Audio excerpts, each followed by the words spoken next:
you said he was really good on Sunday, and I thought he played a great game. And in the role that Brian Dable has him within, I feel like this was one of the first games where he went above and beyond what the expectation was, at least from the fan base, for him to do.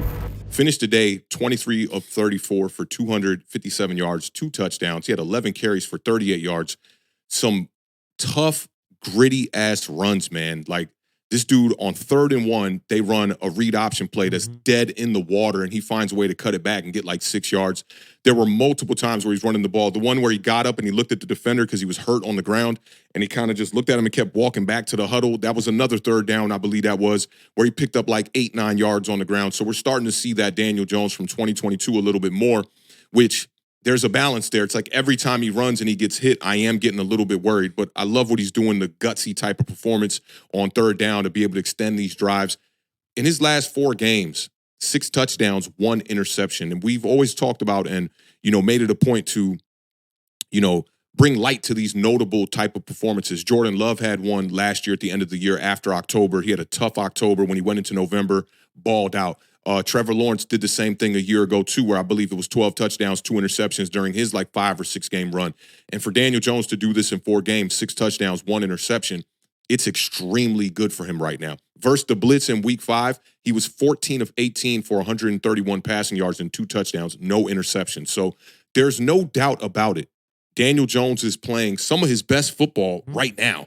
And that's what you expect out of a guy that is, in his 6th year in the NFL, that is entering the veteranship of his career right now. Now, I saw somebody talk about this on the Super Chat. We'll get to it after this.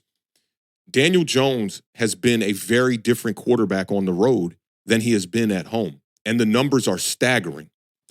On the road, Daniel Jones has a completion percentage of 66%. His yards per attempt is 7.1. He's got all 6 of his touchdowns on the road, 0 interceptions on the road with a passer rating of 106.7. He's got 9 explosive plays of 20 yards or more on the road. Now, you take it back to home, that streak is still going on. We're talking like 650 days where the home crowd is not seeing Daniel Jones throw a passing touchdown, right? And granted, it's just been through 4 games, but it goes to show you that the injuries and how the availability for Daniel Jones has not been there. And now, since he's been back since last year in the 2 home games that he has had here thus far, has not played well at home. Completion percentage dips down to 62%. The yards per attempt dips down to 5.7. He's got 0 touchdowns at home, 3 interceptions at home. His passer rating goes all the way from 106.7 to 62.4. He's got 4 explosive plays of 20 yards or more at home. The Giants' upcoming game is coming up against the Bengals. Not only is it at home, it's Sunday Night Football, where Daniel Jones in night games is 1-14. We've seen him kind of correct some of the issues thus far entering this year. This is one that we need to correct. We need to go be able to play the same kind of football that we play on the road at home. And when the lights are their brightest, we're going to need our quarterback to show up and not make a mistake, because when Daniel Jones makes a mistake in a game, the Giants are likely not going to win that game. You saw the Dallas Cowboys go up against the Pittsburgh Steelers, where Dak Prescott made 3 major mistakes in that game, and they were still able to win that game. The way that the Giants' offense is built is not like that.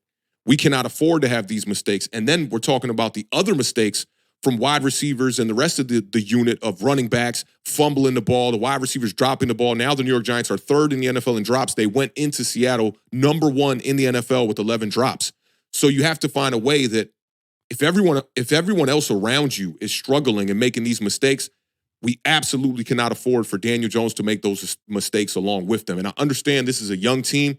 Daniel Jones, being one of the more older, savvier veterans on this team, is going to have to get these guys right.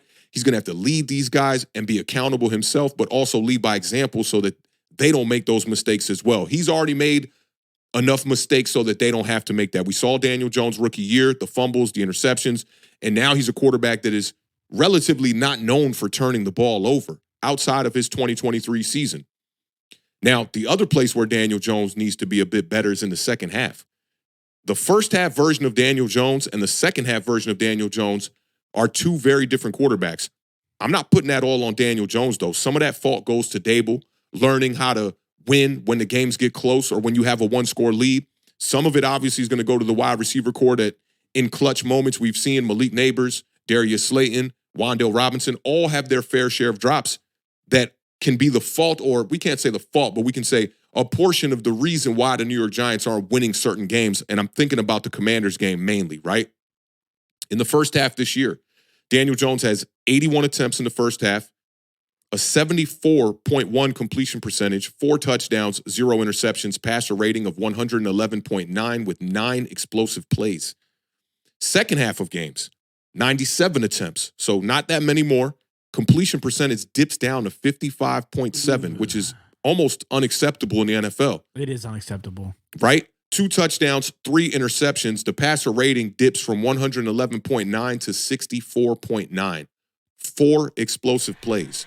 So, like I said, some of that goes to Brian Daboll. Some of that goes to the drops from the wide receivers. And some of it has to go to Daniel Jones.